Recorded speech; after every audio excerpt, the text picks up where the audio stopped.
జమ్మూ కాశ్మీర్లోని గుల్మార్గ్ గోండోలా రోప్ వేలో సాంకేతిక లోపం కారణంగా అన్ని క్యాబిన్లు గాల్లోనే నిలిచిపోయాయి. దీంతో సుమారు 300 మంది గాల్లో చిక్కుకుపోయారు. ప్రయాణికులు చిన్నారులు, వృద్ధులు ఉన్నారు.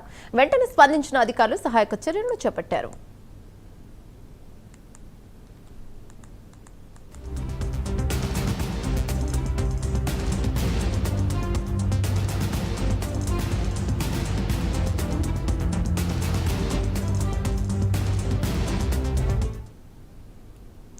జమ్మూ కాశ్మీర్లోని గుల్మార్గ్ గోండోలా రోప్ వేలో సాంకేతిక లోపం కారణంగా అన్ని క్యాబిన్లు గాలిలోనే నిలిచిపోయాయి. దీంతో సుమారు 300 మంది గాల్లో చిక్కుకుపోయారు.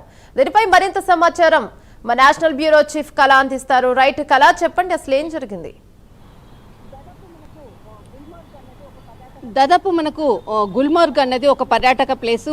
దాదాపు ఎప్పటికీ కూడా కాశ్మీర్కి వచ్చేటటువంటి పర్యాటకులందరూ కూడా ప్రత్యేకంగా గుల్మార్గ్లో ఉండేటటువంటి రోప్ వే అన్నది దానిని వీక్షించేందుకు అనుకోవచ్చు, దానిలో ప్రయాణించేందుకు కూడా లక్షల మంది కూడా ఈ సీజన్లో దాదాపు మనకు జనవరి నుంచి కూడా దాదాపు మనకు జూన్ జూలై వరకు కూడా, అంటే ఏదైతే వర్షాకాలం వచ్చే వరకు కూడా వచ్చేటటువంటి సంఖ్య కూడా ఎక్కువగా ఉంటుంది.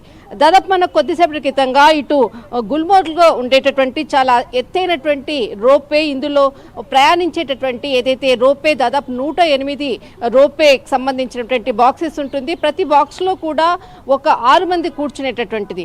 ఇందులో దాదాపు 68 రోప్వేకి సంబంధించినటువంటి బాక్సెస్ అంతా కూడా సాంకేతిక లోపంతో ఆగిపోయాయి.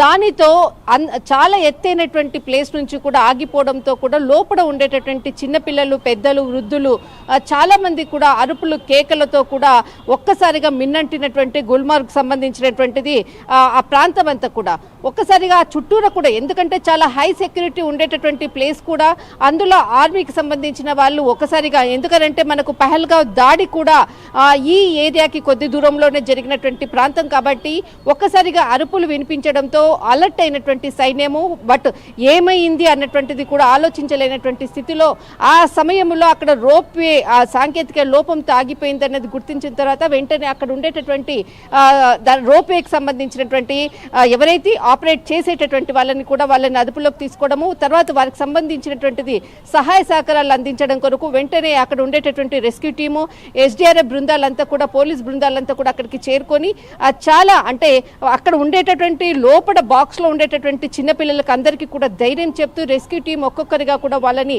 పైనుంచి దాదాపు చాలా హైట్లో ఉండేటటువంటి రోప్వే, ఇది దాదాపు మనకు ప్రపంచంలోనే 2వ ఎత్తైనటువంటి రోప్వే మనకు గుల్మార్గ్కి సంబంధించినటువంటిది. ఇందులో దాదాపు అంటే 300 మంది, దాదాపు 68 బాక్సుల్లో 300 మంది చిక్కుకున్నారు అన్నటువంటిది.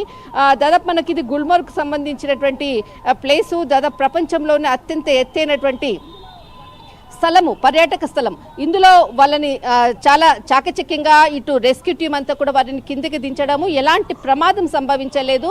దీనిని అటు లెఫ్టినెంట్ గవర్నర్ కూడా మనోజ్ సిన్హా కూడా దగ్గరుండి వీటిని నేను పర్యవేక్షిస్తున్నానంటూ కూడా ట్వీట్ కూడా చేయడం జరిగింది.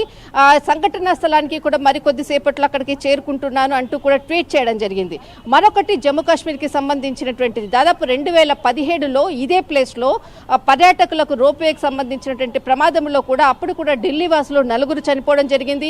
అటు ఉత్తరప్రదేశ్కి సంబంధించిన వారు 3 కూడా చనిపోయినటువంటి ఘటన కూడా ఒకసారి అంటే చరిత్రలో ఉంది. మరొకటి కూడా ఈరోజు అంటే దాదాపు 300 మంది గాల్లో తేలాడినటువంటిది, దాదాపు ఒక అరగంట పాటు తేలాడినటువంటి ప్రజల భయంతోటి కంపించినటువంటిది. కానీ ఎట్టకేళ్లకు రెస్క్యూ సిబ్బంది, మన భారత జవాన్లు వారిని చాలా చాకచక్యంగా వారిని కిందికి దించి వారిని ప్రమాదం నుంచి తప్పించారన్నది మాత్రం ఖచ్చితంగా చెప్పాలి. దీనికి సంబంధించినటువంటిది కూడా అటు ఆర్మీకి సంబంధించిన వాళ్ళు మరింత సహాయ సహకార చర్యలు, దానికి సంబంధించినటువంటిది ఎవరికైనా చిన్న చిన్న ప్రమాదం సంభవించినా కూడా వాళ్ళకి సంబంధించినటువంటి చికిత్స కూడా దగ్గరలో ఉండేటటువంటి ఆర్మీ హాస్పిటల్స్ కూడా తరలించారు అన్నటువంటిది మాత్రం ప్రస్తుతం అందుతున్నటువంటి సమాచారం. రైట్, థ్యాంక్ యూ కళ.